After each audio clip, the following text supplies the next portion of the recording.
grass cuttings on my grave? I paid an arm and a leg for perpetual care. Quit whining, Eleanor. Perpetual care does not mean hourly care. The cemetery isn't going to lick our graves clean every time they mow the grass.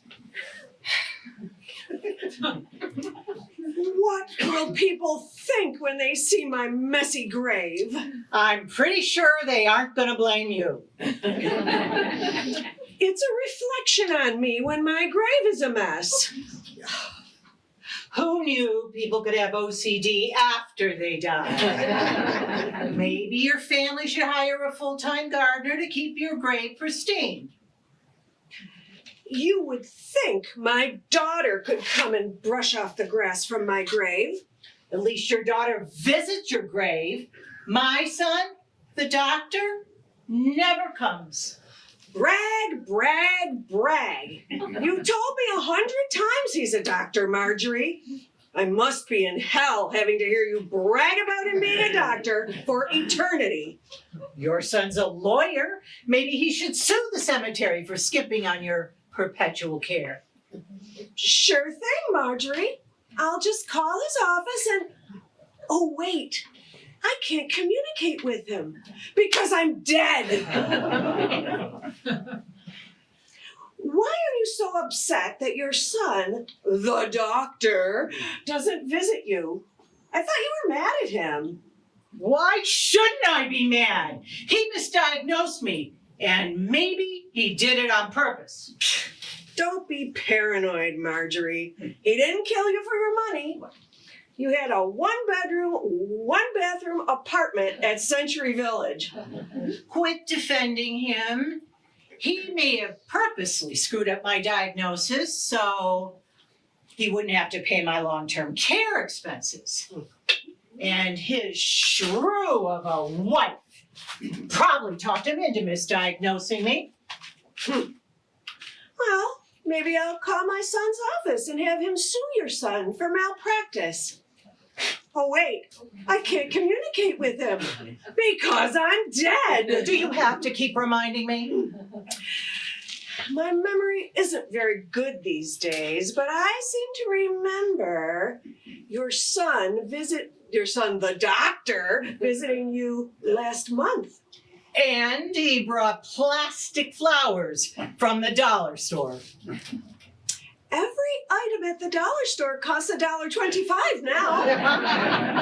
Big deal. I paid to send him to medical school, and all he can spare is $1.25. Well, my daughter brought real flowers from Trader Joe's, but it's still a waste of money.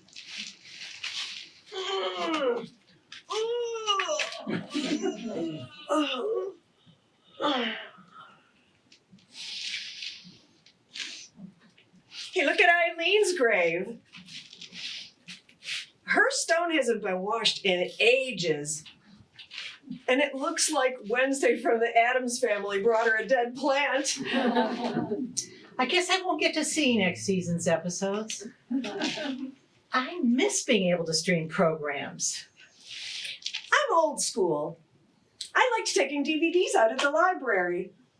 That reminds me, I never returned 2 books and a DVD. Guess I got the last laugh on them. I hope someone ate the food in my refrigerator. I had an expensive brisket in the freezer. I never got around to Zooming with my grandchildren. And now I can't Zoom with them on account of I'm dead.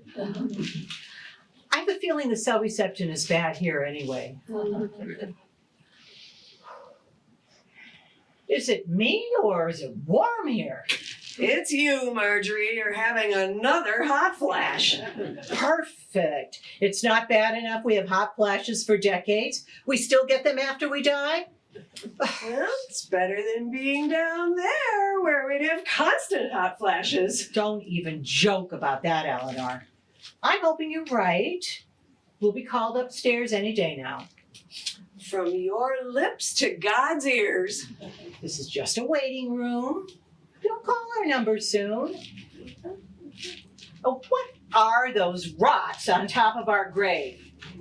That's a visitor's way of telling us they were here. So it bothers you there are grass cuttings on your grave, but rocks are okay. Well, that's tradition, not neglect. My son, the doctor, probably sent his nurse to put rocks on my grave. Oh, cut him some slack, Marjorie. For some people, it's too painful to visit the cemetery. And besides, he's out there saving lives. Well, he didn't save mine. Talk about a shoemaker's kids going barefoot. And he drives a Land Rover, but cut corners on my tombstone lettering. Says beloved mom instead of beloved mother. Well, I don't blame him. The cemetery charges by the letter for engraving. Meanwhile, my daughter spent her meager inheritance on my tombstone. She almost never called when I was alive, but she quotes Emily Dickinson on my tombstone and pays God knows how much extra for engraving. She could have spent that money on a leaf blower to get the grass off my grave. So it's fine blowing grass on someone else's grave? What if they have OCD too? That's their problem, not mine. And don't get me started on the weeds. Can't they spray some weed killer? I hear weed killer is a health risk. And why should that concern me? Let it go, Eleanor. I'm really tired of hearing your landscaping complaints. I got a ton of bird poop on my tombstone. But you don't hear me complaining that my son, the doctor, doesn't come to clean it off. Well, maybe he should interrupt surgery to come and wash your tombstone. I pity the patient he performs surgery on. I would have been better off relying on the internet instead of my son's expert opinion. Well, that didn't work for me. I always hated doctors and thought I'd figured out why I was having dizzy spells. Spoiler alert, it was a heart problem, not too much sugar. Live and learn. Oops. I guess that cliche doesn't exactly apply in your case. Do you think? It's busy here today. What's the occasion? It's Mother's Day. Would have been nice if my son, the doctor, had paid me a visit on Mother's Day. I'm sure he's thinking of you. After my mom died, I could barely get out of bed on Mother's Day. My son's used to dealing with death. It's different when your own parent dies. And maybe he feels guilty that he couldn't save you. You've become a good friend, Eleanor. I hope when we move on from here, we wind up in the same place. Me too, Marjorie. And I hope they keep the place cleaner than here. Oh, look at Melvin's grave. His family left a golf ball, tees, scorecard, like he's in any shape to go golfing. Maybe they should have left him a motorized golf cart because he's not walking anywhere. Well, at least we're not in a file drawer. Those mausoleums creep me out. They look like caskets you'd buy at Staples. Their relatives have to stand on 8-foot ladders just to visit loved ones in the top row. Susan's daughter decorated her drawer with a happy birthday banner. And during the year, she decorates it with smiley face stickers. Whatever gives people peace of mind. You would think my son, the doctor, would get some peace of mind by showing up here now and then. And maybe he could bring a leaf blower. Or maybe he could pay to have artificial grass installed throughout the cemetery. We installed it in our backyard so our poodle wouldn't get his paws dirty. Perfect. You made your dog OCD about grass and dirt. Did you make it poop in the toilet too? Of course. And we bought him a bidet. I'm not sure you're kidding, Eleanor.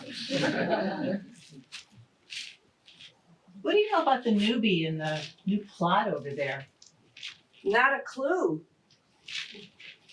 Someone's dropping off a doll and balloons. I see a teddy bear there too. Oh God. Those are gifts for a child that died.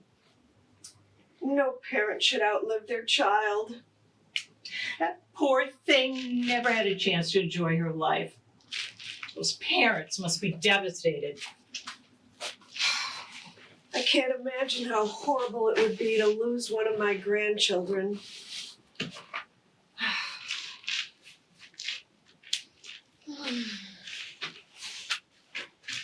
Maybe we shouldn't complain about our lot in life or death.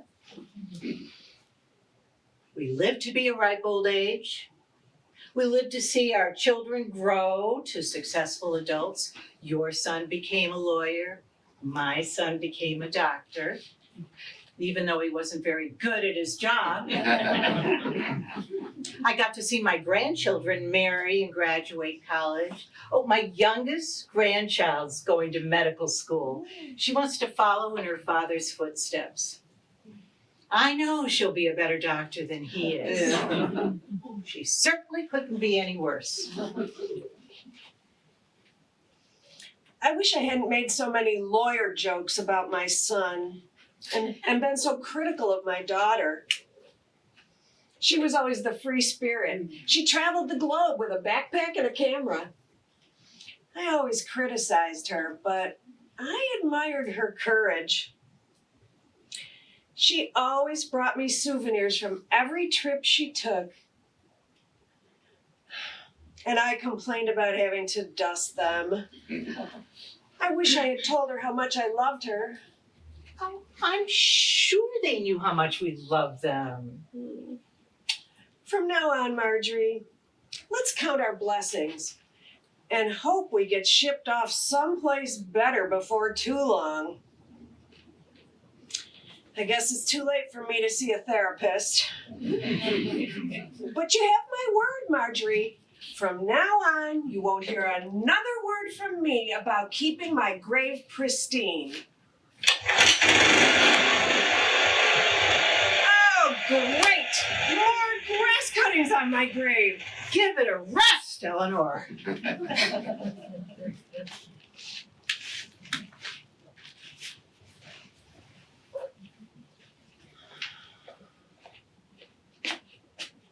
I hate this cemetery. Shouldn't there be a caretaker to help people find their loved ones? There are more graves here every single time I come, and I can never find my mother's grave. You'd think they'd have a map of where everyone is buried, or would hire somebody who could give directions.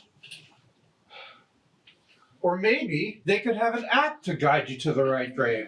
I could say, Alexa, where is Marjorie Hillman buried?